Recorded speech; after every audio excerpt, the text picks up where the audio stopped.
Alhamdulillah. Alhamdulillah ala ni'matil Islam wa kafa biha min ni'mah. Wa ma bikum min ni'matin fa min Allah. Wa asbagha 'alaikum ni'amahu zahiratan wa batinah. Bushra lana ma'syaral Islam inna lana min al-'inayati ruknan ghaira munhadimi lamma da'a Allahu da'ina li ta'atihi bi akramir rusli kunna akramal umami. Kita bersyukur kepada Allah Subhanahu wa taala. Di malam ini kita duduk di tempat ini untuk Allah, untuk Rasulullah sallallahu alaihi wa ala alihi wasallam, untuk menunjukkan kegembiraan kita atas Rasulullah. Yang mana kegembiraan yang ditunjukkan oleh umat itu membuat Rasulullah bahagia. Bukan karena Rasulullah ingin dipuja, bukan karena Rasulullah butuh dengan pujian atau kecintaan kita kepada dia lah. Akan tetapi Rasulullah gembira dengan sangat karena apa yang ditunjukkan oleh umat dari rasa cinta mereka, itulah kadar keimanan mereka kepada Allah Subhanahu wa taala. Ketika Sayyidatina Aisyah radhiyallahu anha wa ardhaha bergembira atas Rasulullah, Nabi pernah bilang dan sering mengatakan ini, "Ya Aisyah, saya lebih gembira atas dirimu dibanding kamu gembira atas saya." Kenapa demikian?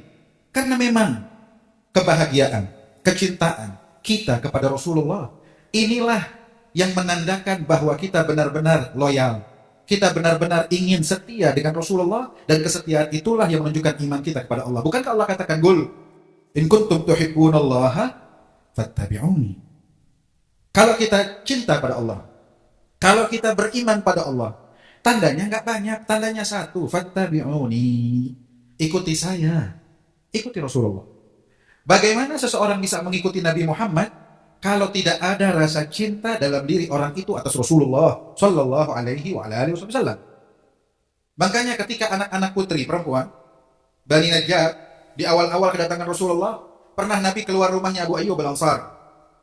Maka anak-anak perempuan tersebut di depan rumah-rumah mereka lagi ngumpul, mereka ada gendangan, mereka main gendang tersebut, mereka lantunkan syair. Mereka katakan, "Nahnu jiwarun min Bani Najjari, ya habbadha lana al-mukhtar min jari." Kami adalah keluarga Bani Najjar, yang mana kami berbahagia sebab tetangga kami itu adalah sallallahu alaihi wasallam. Dia ulang-ulangi ini. Nabi pas kelihat mereka, Nabi hampiri mereka. Apa kata Rasulullah pada anak-anak kecil tersebut? "Atuhibbinani?" Kalian mengungkapkan ini karena cinta pada saya? Anak kecil ini spontan bilang, "Na'am ya Rasulullah." "Iya, kami cinta padamu." Apa kata Rasulullah? "Demi Allah, Allah mengetahui seberapa besar cinta saya untuk kalian." Demi Allah, yang kita korbankan saat ini, kalau dibanding dengan kasih sayang Rasulullah buat kita, nggak ada apa-apa. Sampai dibilang sama Sayyidina Abdurrahman Daibai, "Walau anna amilna kulla yaumin li Ahmada maulidan gak kana wajib."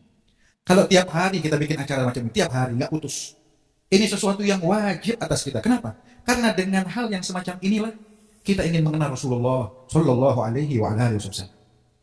Nabi yang sebelum kita lahir dia sudah rindu dengan kita. Nabi yang kasih sayangnya buat kita lebih dari orang tua kita sayang sama kita sendiri. Bahkan mungkin lebih dari kita menyayangi diri kita sendiri. Ada Rasulullah.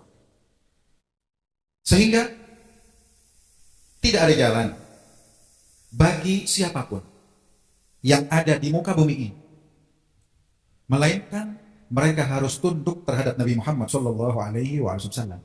Bahkan para nabi-nabi semua yang diutus oleh Allah, mereka itu diikat janji oleh Allah. Kalau datang Rasulullah, maka kalian harus bela dia, kalian harus dukung dia.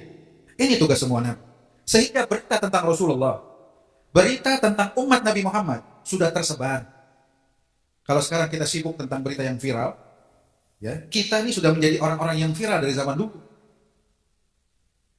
Dari zaman dulu, umat Nabi Allah Musa kenal dengan kita. Bukan hanya kenal dengan Rasulullah, lah. Umat Nabi Allah Isa tahu siapa umat Nabi Muhammad. Itu Sayyidina Ka'ab al-Ahbar, dia itu seorang pendeta Yahudi. yang masih mampu membaca kitab Taurat dalam tulisan bahasa asli. Ayahnya juga pendeta Yahudi. Dia ini seorang tabi'in. Itu Sayyidina Ka'bil Ahbar pernah jalan sama satu sahabat. Ketika jalan sampai ke satu tempat, ditanya, ini tempat namanya apa? Dia bilang, namanya Fulan bin Fulan. Tempat ini tempat anu. Dia langsung cerita tentang tempat itu dari mulai diciptakan Allah sampai hari kiamat ada apa aja. Sampai ini sahabat bingung. Nanya, anazalatil ayat? Kamu dapat wahyu? Kok bisa tahu segala hal yang terikat dengan satu tempat tertentu? Dia bilang bukan. Tapi di kitab Taurat semuanya diceritakan. Dia cerita. Apa kata dia? Allamani abi at-Taurat. Abah saya ngajarin saya baca kitab Taurat. Illa sifran wahidan kana yakhtimuhu yudkhiluhu sunduk. Kecuali ada satu bagian, satu bundel dari kitab Taurat diambil sama abah saya, dimasukin di kotak, dikunci. Saya nggak pernah dibacakan bagian itu. Sampai penasaran dia, kan? Saya nggak belajar itu. Dia bilang, falamma mata abi, ketika abah saya meninggal, fatahtu. Saya buka tuh kotak, ada apa yang dikatakan Taurat di bagian itu? Apa yang dia katakan? Fa idza fihi nabiyyun yakhruju akhir zaman. Ternyata itu cerita Nabi Muhammad, nabi yang keluar di akhir zaman. Apa yang disebut? Dibilang mauliduhu di Makkah. Disebut akhirnya di Makkah. Itu sampai banyak orang-orang Yahudi, Nasrani pindah ke Makkah untuk apa? Untuk menantikan kedatangan Rasulullah. Ada riwayat Sayyidah Aisyah cerita dari orang tua beliau, Sayyidah Abu Bakar dan nenek-nenek. Dia bilang itu dulu menjelang kelahiran Rasulullah, ya, itu banyak orang-orang Yahudi, pendeta-pendeta Yahudi yang ke situ sebagai pedagang. Di malam kelahiran Rasulullah, satu orang dari mereka datang ke orang-orang Quraisy, menanyakan, ya ma'syaral Quraisy, ayulat endukumul maulud al-laila? Apakah malam ini ada bayi yang lahir di antara kalian? Orang-orang Quraisy bilang, enggak ada. Memang Rasulullah lahirnya nanti, menjelang fajar. Maka orang ini bilang, kalau ada yang lahir, kabari saya. Keesokan harinya, mereka dengar kabar, lahir Rasulullah. Dia ingat, oh semalam orang Yahudi itu nungguin. Dia bilang, yang lahir orang satu, namanya Muhammad. Dia bilang, boleh nggak saya lihat? Saya mau ketemu sama orang, sama bayi itu. Boleh. Diajak ke rumahnya Rasulullah. Langsung ini orang minta izin, boleh nggak dibuka bajunya, saya mau lihat bagian belakang. Maka dibuka pakaian Rasulullah, dilihatkan bagian pundaknya Rasulullah, di situ ada tanda kenabian khataman nubuwah. Melihat itu pingsan itu pendeta Yahudi. Begitu ketika dia siuman ditanya, kenapa dia teriak, zahabatin nubuwah min Bani Israil. Kenabian sudah pergi dari Bani Israel. Ini Nabi akhir zaman. Beritanya sudah kemana-mana. Mauliduhu bi Makkah. Wa hijratuhu bin Madinah. Hijrahnya ke Madinah. Begitu juga banyak orang yang pindah ke Madinah menantikan waktu hijrahnya Rasulullah. Wa sultanuhu bisyam. Kekuasaan Nabi Muhammad, pengaruhnya itu sampai ke negeri Syam di saat tersebut, di saat kehidupan Rasul. Nah, yaghussu sya'rahu wa yatazilu ala wasatih. Bahkan sifat Nabi, dibilang apa, Nabi ini suka nyukur rambut, yaghussu sya'ar. Rambutnya enggak panjang, dipotong sama Rasulullah. Wa yatazilu ala wasatih, pakaiannya itu dua, bagian bawah dan bagian atas. Yakunu khairal anbiya wa ummatuhu khairal umam. Bahkan kita diceritakan di kitab Taurat. Apa sih cerita umat Nabi Muhammad di kitab Taurat? Di antaranya dibilang yukabbirunallaha ala kulli syaraf. Itu umat Rasulullah, kalau jalan tanjakan, jalan nanjak, mereka masih ngucapin takbir. Allahu Akbar, Allah. Ini ada sunnahnya Rasulullah. Kalau jalan nanjak, coba rasain. Naik sepeda kah? Naik mobil kah? Naik motor kah? Kalau nanjak susah, ucapkan takbir. Pasti gampang. Yukabiruna ala kulli syaraf. Yasuffuna fi shalah kasufufihim fil qital. Kalau sudah sholat, softnya mereka tuh rapat. Sama seperti soft mereka kalau lagi perang. Sampai dibilang, qulubuhum masahifuhum. Hati mereka itu tempat menyimpan mushafnya mereka. Hati mereka, tempat menyimpan mushafnya mereka. Saya mau tanya, ini yang hadir semua. Ada nggak yang tidak hafal Al-Quran? Tunjuk tangan coba. Perhatikan pertanyaan saya. Ada nggak yang tidak hafal Al-Quran? Tunjuk tangan. Nggak ada, semua hafal. Siapa yang bilang gak ada yang hafal Al-Quran? Ini berita dari Allah. Qulubuhum masahifuhum. Hati mereka tempat nyimpan Al-Quran mereka. Semua umat Nabi Muhammad pasti hafal Al-Quran. Pasti. Yakin. Tinggal kadarnya berapa yang disimpan di hati dia. Kebayang gak sih? Kita bagian dari manusia yang dibanggakan Allah sejak dulu. Kalau bahasa orang Betawi ini, lo udah bagus Tom, jangan bikin malu, kan begitu. Berita kita udah bagus semua. Tugas kita sekarang jaga itu. Nabi Allah Musa alaihissalam pengen jadi bagian salah seorang dari kita. Gak dikasih sama Allah. Tapi kita nggak minta. Allah Subhanahu wa Ta'ala jadikan kita bagian dari umat Nabi Muhammad. Dan tahu kelebihan kita. Kelebihan umat Nabi Muhammad, mereka tidak pernah terputus dengan nabinya. Kabar gembira buat kita, kita tidak pernah terputus dengan Rasulullah. Hubungan kita selalu ada dengan Nabi Muhammad. Tinggal siapa dari kita yang mau memperkuat hubungan tersebut. Allah yang bilang, wa'lamu anna fikum Rasulullah. Allah yang bilang, wa'lamu, ketahuilah bahwa di antara kalian ada Nabi Muhammad. Dimanapun kita di sini ada Rasulullah. Kita di rumah ada Rasulullah. Kita di masjid ada Rasulullah. Yang penting kita mau bawa Nabi Muhammad. Tadi kita mahalul qiyam mengucapinnya apa? Ya Nabi salam. Alaika. Ya, alaika. Ini kalimat alaika, dhamir dengan huruf kaf tuh. Dhamir kata ganti orang kedua tunggal yang ada di hadapan kita. Kalau orangnya jauh, terus kita bilang salam alaika, kita sakit, stres. Salam alaih, karena jauh. Kan begitu, jauh. Kalau dekat, salam alaik. Kita sholat. Mau di rumah kan, mau di kamar kan, mau di masjid kan, mau di jalanan kan. Ente sholat, apa yang kita bilang? Assalamu alaikum. Pernah nggak kita mikir apa yang sedang kita sebutkan tadi barusan? Assalamu alaikum. Nabi sama kita. Kalau kita punya rasa yang semacam itu dan tidak pernah lepas dari kita, apakah kita masih rela untuk bermaksiat kepada Allah, sedangkan di hadapan kita ada Rasulullah? Apakah kita masih bisa untuk berbuat curang sedangkan Nabi Muhammad ada di dekat kita? Apakah kita masih mampu untuk menyimpan hal-hal yang diharamkan Allah di handphone kita sedangkan Nabi Muhammad ada dengan kita? Kalau kita pulang dari majelis ini, kita rasakan hal itu, Rasulullah sama saya. Demi Allah, kita bakal hidup dalam kehidupan yang nikmat. Kalau saya tanya, ada nggak yang hidupnya susah? Ada yang hidupnya susah nggak? Banyak pasti pada nunjuk tangan, cuma malu aja nunjuk tangannya. Kan begitu. Apakah Allah menciptakan kita hidup di dunia ini biar kita? Allah buat kita di dunia biar kita bahagia. Lihat para sahabat Rasulullah. Itu keluarganya Yasir yang menjadi syuhada di awal-awal Islam. Ibu beliau sampai ditarik. Pada putus-putus tuh, anggota tubuhnya ditarik. Dibunuh dengan keji. Nabi Muhammad lewat pada mereka, Nabi katakan, Sabran al-Yasir, fa inna maw'idukumul jannah. Sabar, tempat kalian di surga Allah. Saya pernah dengar dari guru saya, kalau kita tanya sama keluarganya Yasir, pada Sayyidah Sumayyah, yang dibunuh sedemikian rupa, apakah kamu sulit hidup di dunia? Apakah kamu susah hidup di dunia? Wallah, dia bakal katakan, hidup saya bahagia. Bahkan kalau Allah kasih 1000 nyawa, mati 1000 nyawa tersebut dengan cara yang sama, kita bahagia, kita mencicipi kenikmatan dalam hati. Lihat Bilal bin Rabah, ketika disiksa, ditaruh batu besar di dadanya. Apakah dia berhenti kesakitan? Lah, malah nyanyi. Dia karena orang Habasyah, nggak ngerti bahasa Arab, dia cuma tahu ahad, ahad, ahad. Dia nyanyi. Dia bilang ahadun, ahad, ahadun, ahad, ahadun, ahad. Sampai orang-orang ketika beliau di Madinah nanya, ya Bilal, apa nggak sakit itu? Dia bilang kalau secara zahir sakit. Tapi ketika saya lebur dengan manisnya iman, yang saya rasakan nikmat. Yang saya rasakan indah. Saya bahagia di saat tersebut. Ya. Ini yang harus kita cari. Kita harus jadi orang yang bahagia. Umat Rasulullah nggak boleh susah. Bahagia itu nggak tergantung dengan harta, dengan kedudukan. Lah, banyak sahabat Rasulullah hidupnya miskin. Saya Nabi Hurairah sampai guling-guling di tanah karena kelaparan. Tanya coba, ente bahagia nggak? Bahagia banget. Apa sih kalau begitu ciri orang yang bahagia? Ketika dia punya Allah dan Rasulullah. Punya Allah dan Rasulullah. Di majelis yang semacam ini, kita punya kesempatan besar buat bawa Nabi Muhammad ke rumah kita. Niatkan, kita mau pulang bawa Rasulullah.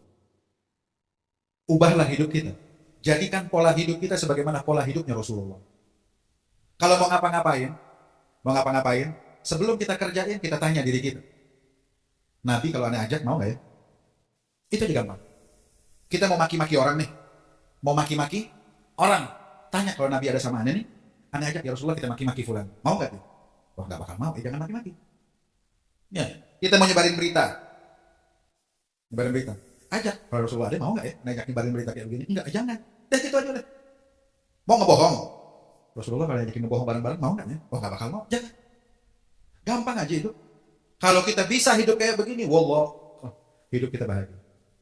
Bukan cuma di dunia bahagia, di barzakh kita bahagia, di akhirat kita bahagia, dan puncak kebahagiaan kebersamaan dengan Rasulullah di surga. Itu dia itu. Itu dia bahagia. Ya Rabb, kita pengen terdapat kayak begitu. Maka dari itu, di waktu yang singkat ini, kita nggak mungkin membahas tentang Nabi Muhammad seluruh.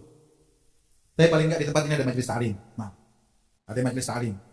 Di kampung sini, di kampung situ, banyak ustaz. Kenapa nggak kita buat sebuah program yang jelas?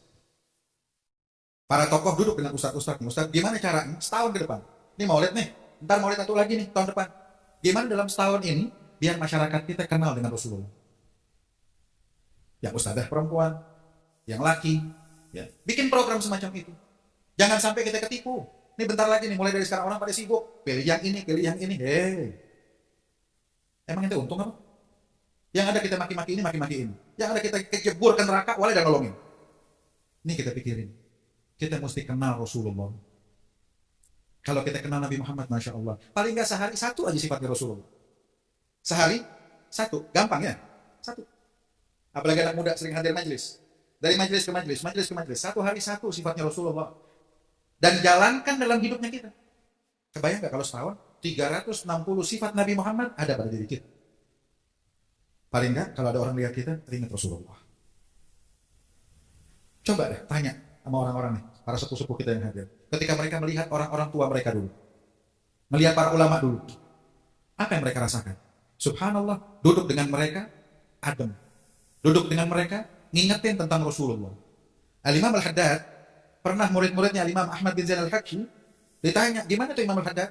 Dia bilang, kami tidak duduk bersama beliau, melainkan kami rasakan kami duduk dengan Rasulullah. Kenapa bisa begitu? Apakah Imam Al-Haddad sakti, punya ilmu, baca wirid ini jadi bisa kayak Nabi? Enggak. Apa resepnya? Beliau bilang di akhir umurnya, Alhamdulillah, ma min sunnatin sannaha bihan nabi illa wa arjullaha anni qad amiltu biha. Tidak ada satu sunnah pun dari sunnah Rasulullah melainkan sudah mendarah daging dalam hidupnya saya. Ayo deh dari sekarang. Apa yang pertama kita langkahkan? Sholat kita berjamaah. Setuju ya? Setuju? Mulai sekarang jangan sholat kecuali berjamaah. Yang bisa ke masjid, musalla ke musalla. Hadir majelis. Jaga orang rumah kita. Yang suami, jaga istrinya. Jangan keluar orang perempuan, melainkan tutup auratnya. Anak perempuan kita, jangan sampai berteman kecuali sama orang-orang yang kita tahu. Jangan sampai dia berhubungan dengan laki-laki yang bukan muhrimnya. Kita harus jaga. Yang gampang-gampang aja. Kita ini bukan kelasnya ngebenahin negara. Kita kelasnya ngebenahin rumah tangga. Kebayang nggak kalau segini nih, berapa rumah nih yang hadir di sini? Segini nih. Banyak. Mungkin 500 rumah nih. Kalau 500 rumah rapi semua, gimana kira-kira? Ini 500 rumah nih, rapi semua nih. Terus mau milih RT, gampang nggak? Siapa ya? Itu udah orang pihak udah. Betul. Ayo deh. Kalau aneh ini ngomongnya gampang-gampang aja. Sholat, ya. Orang tua hormatin. Jangan anak-anak muda hadir majelis, Masya Allah. Sama habaib, Masya Allah. Cium tangan, bolak-balik. Kayak orang masak tempe, tuh, tahu tempe? Bolak-balik, bolak-balik. Sama orang tuanya nggak pernah cium tangan. Lah. Nih hadir ke sini nih. Ngomong nggak sama Abah Umi nih? Mbak, aneh mau hadir maulid nih. Nih, aneh mau hadir maulid nih. Habib datang sendalnya. Ustaz datang, kira datang sendal dipegangin. Pernah nggak ente pegangin sendal bapaknya itu? Sendal Umi ini. Ayo. Nih kerjain. Ini yang bakal bikin kita bahagia. Ilmu yang kita dengar dari para ulama kita, dari para ustaz kita, dari majelis yang kita hadirin, nggak bakal ada manfaatnya. Kecuali kita jalani ilmu tersebut. Kita kerjakan ilmu tersebut. Kalau nggak dikerjain, bagaimana mau jadi bagus? Nanti di apa? Kalau kita meninggal dunia tuh, nanti nggak ditanya, udah khatamin berapa kitab, udah ngaji sama berapa ulama? Enggak. Apa yang ditanya? Yang ditanya, sholat nggak? Puasa nggak? Semuanya kegiatan kita. Bagaimana mulut kita? Bagaimana tangan kita? Itu ada orang semuanya bagus. Ada perempuan nih zaman Nabi, semuanya cakep. Cuma suka ngomongin tetangga. Bukan perempuan sini bu. Ini saya cerita zaman Nabi. Mudah-mudahan orang sini nggak ada. Orang sono no. Nggak tahu pindahan dari sini atau dari mana tapi. Cakep semuanya, cakep. Cuma mulutnya tetangga nggak bisa selamat dari dia. Nabi ditanya, ya Rasulullah gimana itu orang? Nabi bilang tuh perempuan nggak ada bagus-bagusnya. Padahal kata sahabat bagus semua. Rusaknya satu. Nabi bilang nggak ada bagus-bagusnya. Tuh perempuan tempatnya di nerakanya Allah Subhanahu Wa Taala. Maka dari itu mari. Mudah-mudahan kita pengen agar majelis maulid ini nih gobul. Apa tandanya gobul? Besok subuh musola penuh. Apa tandanya gobul? Orang rumah nggak telat bangun subuh. Apa tandanya gobul? Anak-anak taat sama orang tua. Apa tandanya gobul? Majalis penuh. Apa tandanya gobul? Kehidupan kita bertambah indah, bertambah nikmat. Gak ada lagi yang bilang susah banget hidup. Jangan. Kita pengen dengar orang bilang enak banget kita hidup. Kenapa? Di sini majelis, di sini majelis, di sini majelis. Ada nikmat. Ya Rab, ini tempat kayak begini doa kita gobul. Gak mungkin doa kita ditolak sama Allah sedangkan kita nyebutin Nabi Muhammad SAW. Wa hasyal karim yurduhum aksya wa gatuwaradu wa aslal jud min dal manba'i. Mudah-mudahan berkat orang-orang yang hadir di tempat ini, berkat sahibul majlis, berkat Habib dan juga orang-orang yang ada di tempat ini, mudah-mudahan Allah Subhanahu wa taala mandang pada kita semua. Rasulullah mandang pada kita semua, enggak bangun dari tempat ini melainkan dosa-dosa kita diampuni oleh Allah Subhanahu wa taala dan hajat kita digobul Allah Subhanahu wa taala, dan mudah-mudahan athar bekas dari gobul majlis ini diberikan oleh Allah Subhanahu wa taala untuk saudara-saudara kita di Palestina sana, dijaga mereka oleh Allah, diberikan kemenangan oleh Allah Subhanahu wa taala. Amin ya rabbal alamin. Wa sallallahu ala sayyidina Muhammadin wa ala alihi wasallam. Walhamdulillahirabbil alamin. Wassalamualaikum warahmatullahi wabarakatuh.